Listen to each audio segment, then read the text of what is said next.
All right, I'm going to touch again on nutrition this week again. Now, the reason why I kind of harp on this shit all the time is because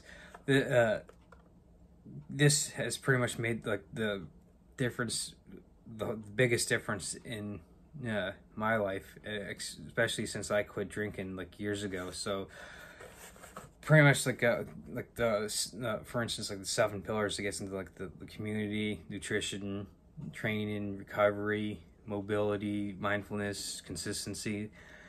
It's stuff like that you do on a daily basis, like I said, that makes the biggest difference in my life, and it will make the biggest difference in your life. So you want to kind of, in the sense, if you do all this stuff that I kind of like harp on every single week, your life will improve in pretty much all aspects. Because like if you're for instance, like I've talked about, like surrounding yourself with the good people that are motivating you and getting on your case to try and get you to be like pretty much bring your A game, and you're doing that for them. So you want to surround yourself with people like that instead of just sitting there surrounding yourself with people that like are bringing you down and pretty much co-signing on your bullshit and everything. You want to like nutrition, which I'm going to be getting into more with talking about quality over quantity. Now, and like with training, you want to have the like find something that pretty much get like I've said, gets you up off your lazy ass and everything on a daily basis. Now, it doesn't necessarily mean you have to like set PRs 7 days a week and everything. You get into like a recovery. It can be something that as simple as like for instance, like you're following like with getting into lifting, you can follow like the push pull leg split. You do that 6 days a week. The seventh day, you're getting out for like a walk, and like for like an hour or two. Like you use like I don't anymore, but you can get those like Fitbits or whatever that lets you track steps and everything. You can do something like 15,000-20,000 steps on like your recovery days, for instance, and get into recovery.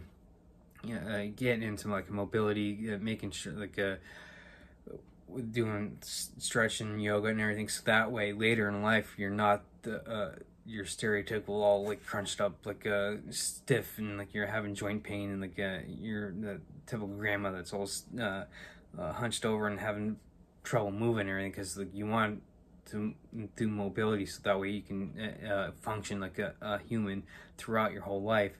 You and of course consistency, doing all this like I said, every day. Mindfulness, for instance, taking care of your mental health.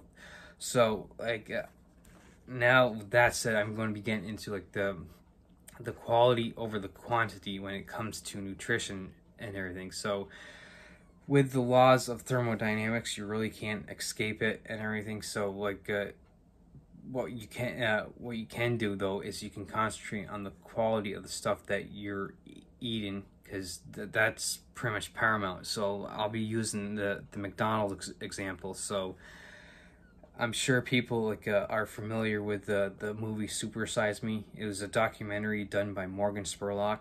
If you forget what it's all about, or if you haven't heard about it, it's the documentary Super Size Me by Morgan Spurlock. It's something he did where all he did was eat McDonald's for breakfast, lunch, and dinner for a whole month and everything.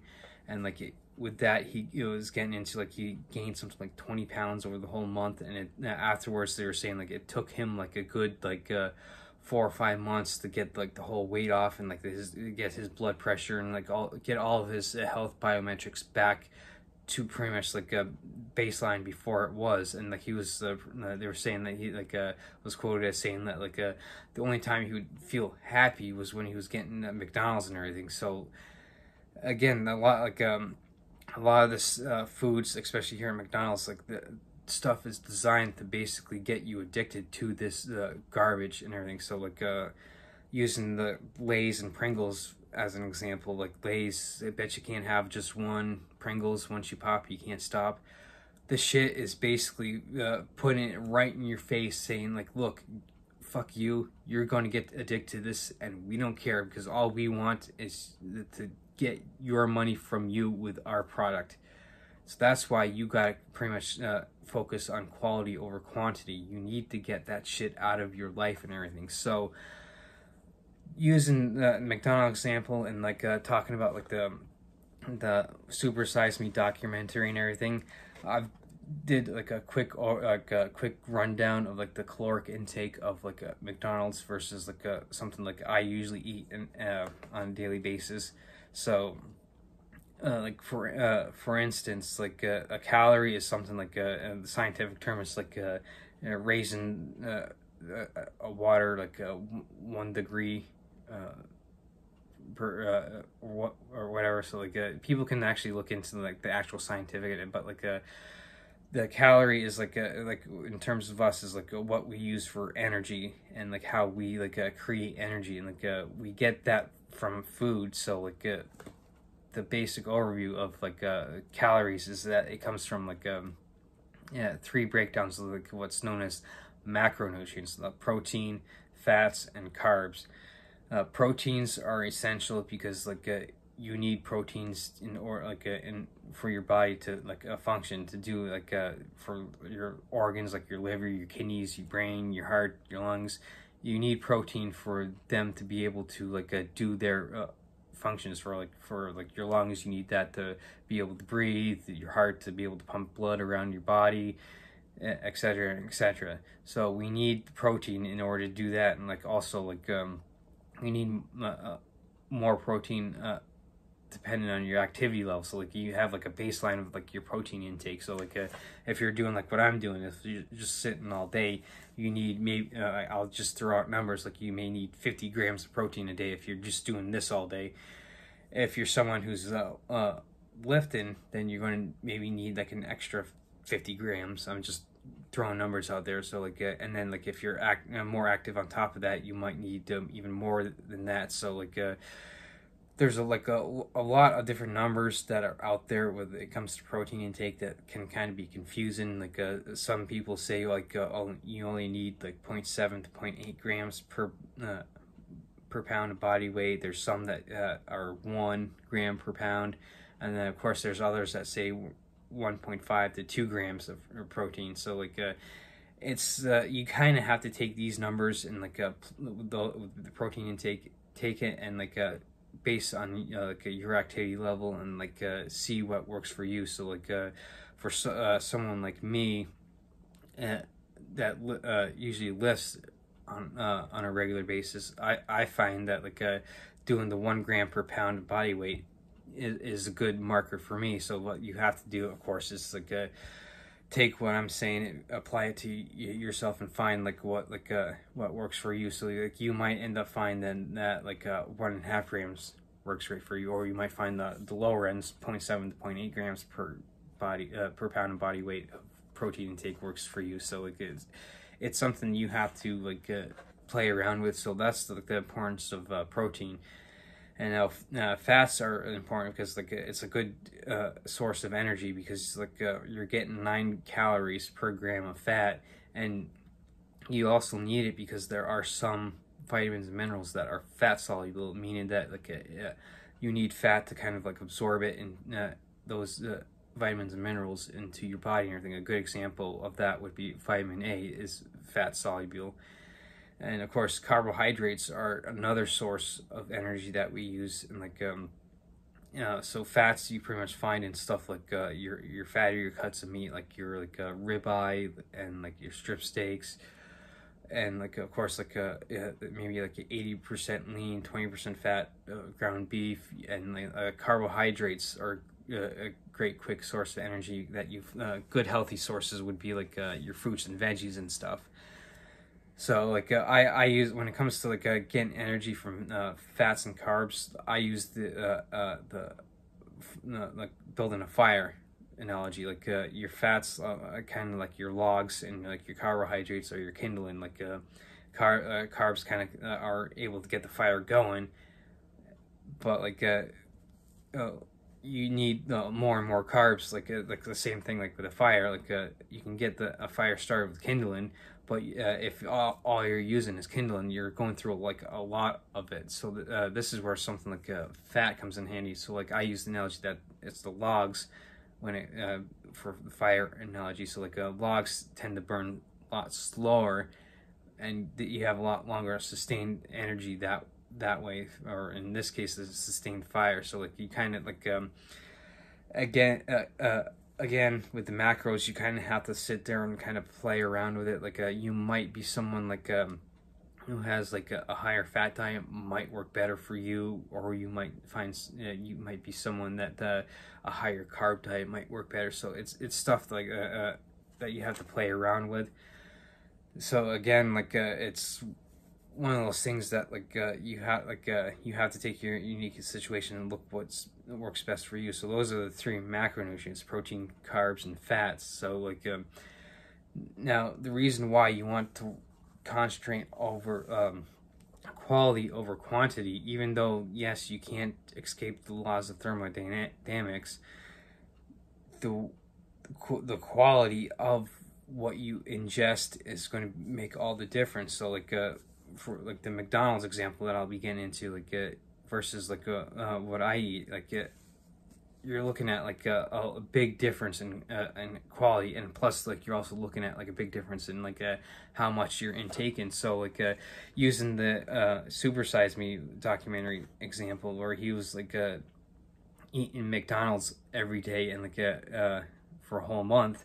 I actually did like a quick quick search on like Google search, getting numbers for like the caloric intake of McDonald's food and everything. So like yeah, you can find it online. So like I said, like I did like a quick Google search, and you can do the same thing. So like I'm going to use this as an example. So like you get like for breakfast, you get like their big breakfast with like a large biscuit and everything. You're looking right there at like 1,150 calories. I mean, I'm not going to touch the macros because I'm just going to go over the caloric intake real quick with this. So 1,150 calories for a big breakfast with a large biscuit. You get an orange juice with that. That's 190 calories. And say for lunch, you get a Big Mac with a large Coke and a large fries. So Big Mac, 590 calories.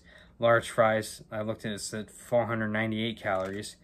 And like the large Coke, 280 calories. And then for dinner, what you do is you get yourself a double quarter pounder, which is 740 calories. You get yourself a large fries, again, 498 calories for that.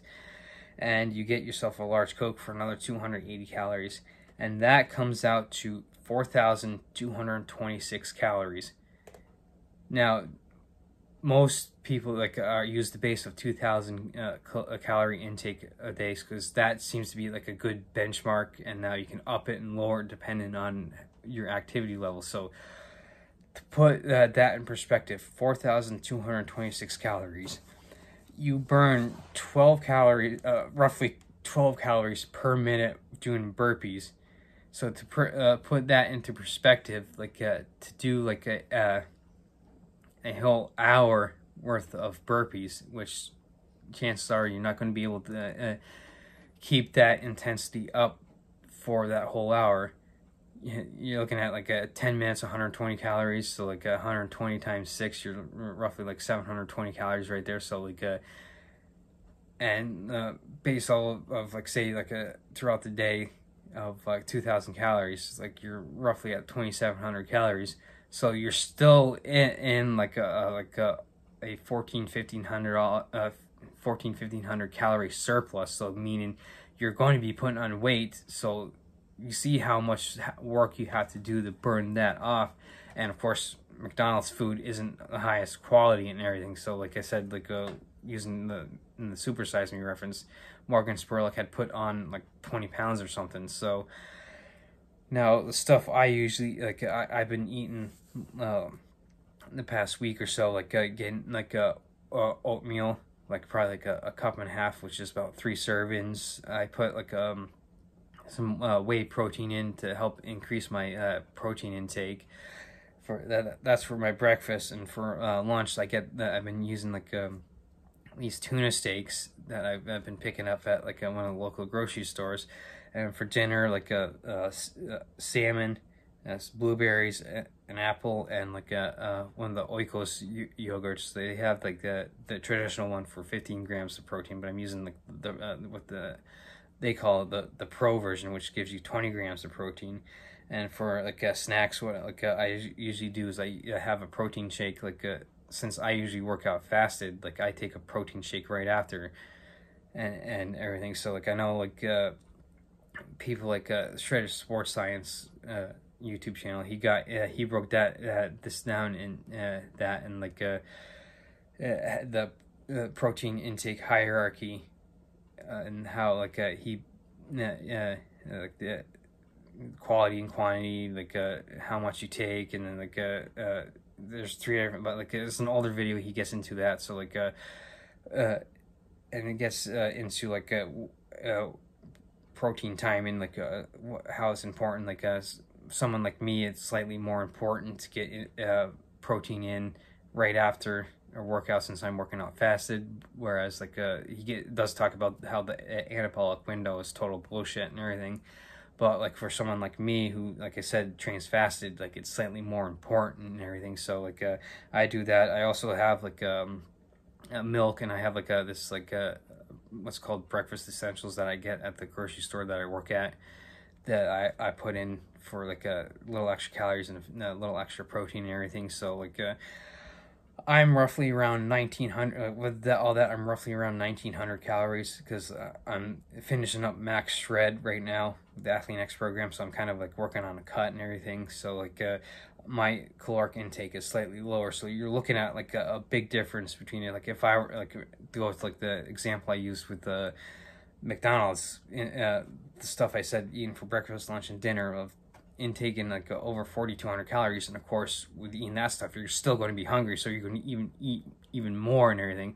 Whereas like with what I do, like I end up like eating like I said, like after workout and everything, and it ends up turning out, and I eat within like a 6 to 8 hour window, and of course that's intermittent fasting, and like but it works for me, and like I tend to be satisfied and everything. I'm like at like 1900 calories, so that's the big difference. Like the quality of your food is going to get you satiated, and like you're going to like not only feel better with the quality and everything, you're going to like be able to function a lot better too. You're going to have like not just physically but mentally and everything. So this is why quality is paramount. So you want to do quality over quantity.